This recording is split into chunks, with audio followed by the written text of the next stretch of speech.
Salut les fans de tech, j'espère que vous allez bien. Aujourd'hui, nous allons parler de vidéosurveillance et surtout de vidéosurveillance discrète. Moi, je possède une caméra de surveillance à la maison, sauf que le souci, c'est que si quelqu'un rentre, s'il fait assez attention, il la voit immédiatement. Donc j'ai cherché sur internet une solution un peu plus discrète et j'ai trouvé sur AliExpress une petite caméra à moins de 10 € qui permet de filmer en Full HD sur une carte SD. Cette petite caméra, elle a dedans, elle n'a ni modèle ni vraiment de marque, mais je vais quand même vous mettre le lien en description pour que vous puissiez y jeter un œil. Surtout qu'en ce moment, elle coûte moins de 7 €. Ça peut être intéressant. J'ai pas voulu mettre beaucoup d'argent parce que je veux d'abord voir ce que ça donne. Au niveau des promesses, cette petite caméra nous promet donc du Full HD ou du 720p au choix sur une carte SD qui pourra contenir jusqu'à 32 Go de mémoire. Elle permet aussi de filmer de façon autonome sans être branchée en USB sur un powerbank ou une prise, mais si vous choisissez de l'utiliser en toute autonomie, vous n'aurez que maximum 50 minutes pour l'enregistrement. Voilà, bah écoutez, on va voir ce qu'il y a dans le paquet et si la qualité est là, si ça vaut vraiment le coup pour moins de 10 €. C'est parti pour le déballage.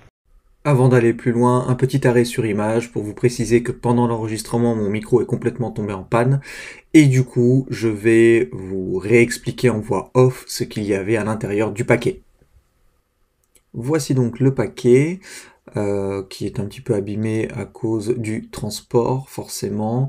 Alors, qu'est-ce qu'on a? On va regarder devant.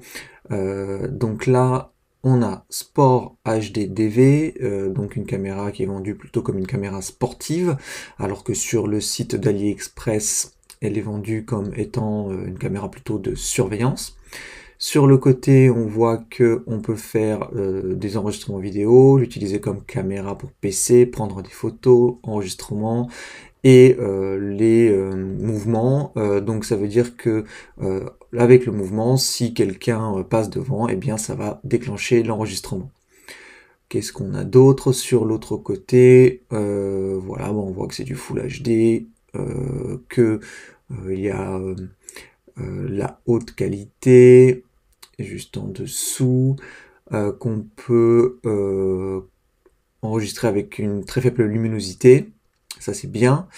On peut utiliser de l'USB 2 dessus, donc ça c'est très bien aussi pour le transfert.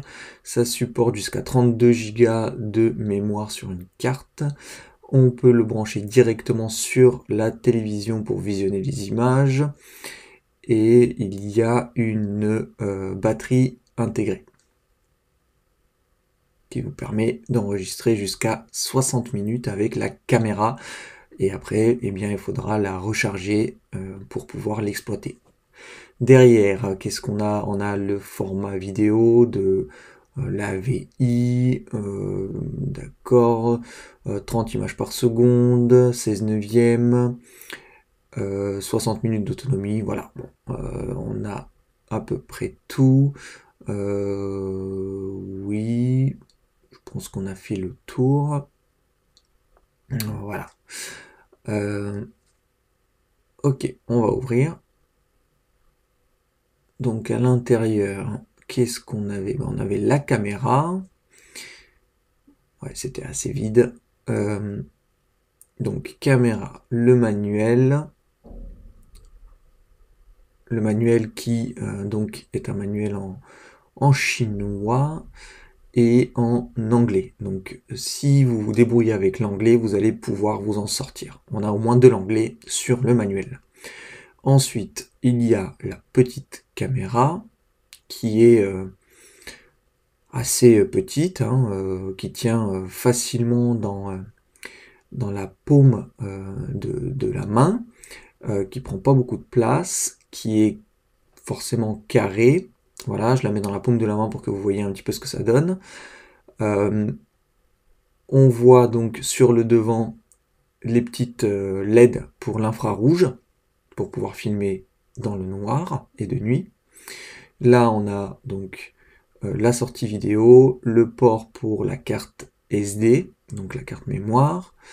Bon, la fabrication n'est pas géniale, mais pour moins de 10 € on peut pas en demander beaucoup plus.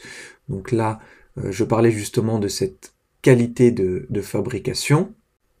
Et surtout, j'étais agréablement surpris par la solidité de l'ensemble, parce que pour 10 €, je m'attendais à quelque chose de beaucoup plus, entre guillemets, cheap, donc beaucoup plus fragile. Là, franchement, c'était plutôt pas mal. Donc on avait deux boutons, on a d'ailleurs deux boutons dessus, un bouton on-off et un bouton menu pour se balader dans les différentes options que la caméra nous propose. Donc en restant appuyé, j'avais essayé d'allumer donc la caméra, sans grand succès parce que il n'y avait bien évidemment pas de batterie. Après, donc je m'étais penché sur les câbles, donc ça c'est le câble qui permet de brancher la caméra donc pour voir la vidéo dessus, mais aussi pour la recharger. Donc là on avait du micro USB vers du vidéo et de l'USB type A pour ordinateur. Donc voilà, là je faisais un petit zoom sur ce câble et les deux connectiques de l'autre côté.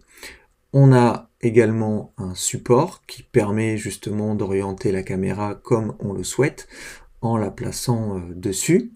Ici on a d'ailleurs deux trous pour la fixer à un mur ou à un meuble à l'aide de vis. Et donc la caméra vient se loger comme ça. Là je ne savais pas comment elle se fixait justement sur ce support. Et en prenant le deuxième support, qui est un support type pince croco, j'ai mis donc le support sur la caméra, ou la caméra sur le support plutôt, et donc hop, en la fixant comme ça, j'expliquais comment donc on pouvait utiliser la pince croco, et je me suis rendu compte qu'en fait c'est la pince croco qui permet de fixer la caméra au support mural, ou en tout cas au support qu'on peut fixer sur un mur ou sur un meuble, et comme ceci on obtenait donc une fixation mobile, orientable, pour pouvoir justement avoir l'angle de vision qu'on désire de la pièce. Voilà les amis, la vidéo est terminée, j'espère qu'elle vous a plu. Dites-moi ce que vous pensez de cette petite caméra en commentaire. Si vous avez des questions, n'hésitez pas, posez-les également, j'y répondrai dès que possible. Moi, je reviens très vite avec une autre vidéo et d'ici là, portez-vous bien. Salut!